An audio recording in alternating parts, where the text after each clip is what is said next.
sommes ici aujourd'hui pour crier notre ras-le-bol face à une situation vraiment inacceptable qui s'est déroulée en Libye, où on a vu des Noirs, des Afro-descendants être vendus en esclavage à $400, à $500.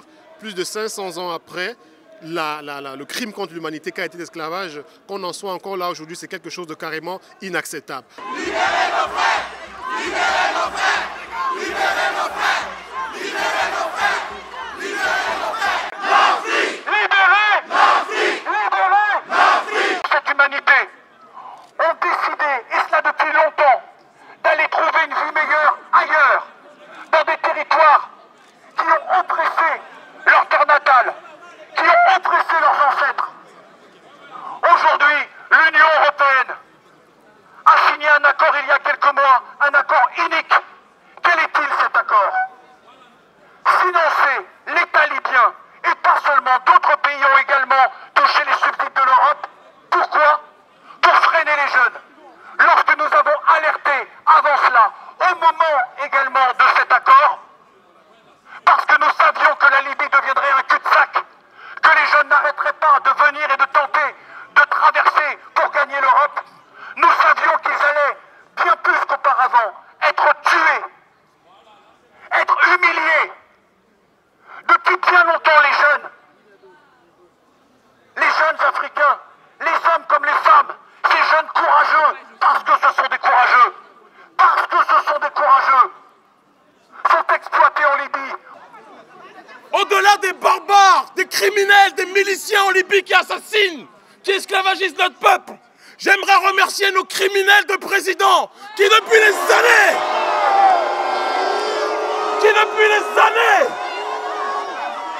en détournant les deniers publics, en établissant la corruption dans notre continent, en poussant la jeunesse africaine à la précarisation, tous ceux qui sont responsables de la situation de notre peuple sont à la tête de nos États africains. Je suis Alika, artiste chanteuse. Donc je suis à la manifestation contre l'esclavage parce qu'on ne peut pas admettre ce genre de choses en 2017. Donc je suis là pour militer pour nos frères, qu'on libère nos frères qui sont là-bas et nos sœurs et qu'on arrête toute cette violence. Je suis Romain Dacosta. Je suis ici en tant que moi-même Dacosta Romain, être humain, mais également en tant que président du Haut Conseil des Béninois de l'extérieur. Et je suis venu ici pour m'indigner. Je suis venu ici pour premièrement condamner Nicolas Sarkozy, qui pense que l'autre noir n'est pas entré assez dans l'histoire. Et ce qui se passe aujourd'hui est beaucoup de sa faute. On est en train de vivre des moments de retour en arrière qui nous rappellent ce qu'ont vécu nos ancêtres. Et l'accepter, c'est donc l'endosser. Et il est hors de question que nous endossions de telles violations des droits humains. Je suis là parce que ma femme déjà dans un premier temps est ivoirienne et ça me saoule de voir qu'on vend des frères comme on vend des pommes de terre. Je pensais que l'abolition de l'esclavage a eu lieu il y a plus d'un siècle. Et aujourd'hui, on a des musulmans qui vendent d'autres musulmans et qui vendent des frères de l'Afrique noire.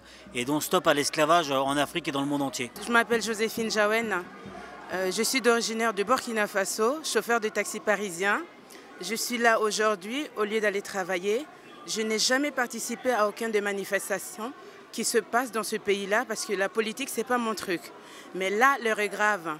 Je n'ai jamais pensé qu'en 2017, on sera toujours en train de lutter contre l'esclavagisme. Donc je dis non à ça et j'ai arrêté de travailler pour venir pour apporter mon soutien. Je peux dire le message de Claudicia, c'était une sorte de baptême pour moi. Je me suis rendu compte que j'étais inutile à mon pays, le Cameroun. Je me suis rendu compte que j'étais inutile. Je n'avais pas vraiment de message à apporter à mes fans. Quand j'ai regardé la première vidéo de Claudicia, ça me parlait. J'avais l'impression d'être moi, j'avais l'impression qu'il s'adressait à moi et je ne pouvais pas ne pas être là. Pour la première fois dans ma vie, je me sens utile à quelque chose. Nous pour que les choses changent. Éduquons nos enfants. Nous passons notre temps à critiquer d'autres communautés qui ont subi des choses et qui un jour ont dit « plus jamais ». Ils ont tout fait pour ne plus que ça se reproduise et on passe notre temps à les pointer du doigt. Mais plutôt que de les pointer du doigt, faisons exactement la même chose. Libérez nos frères.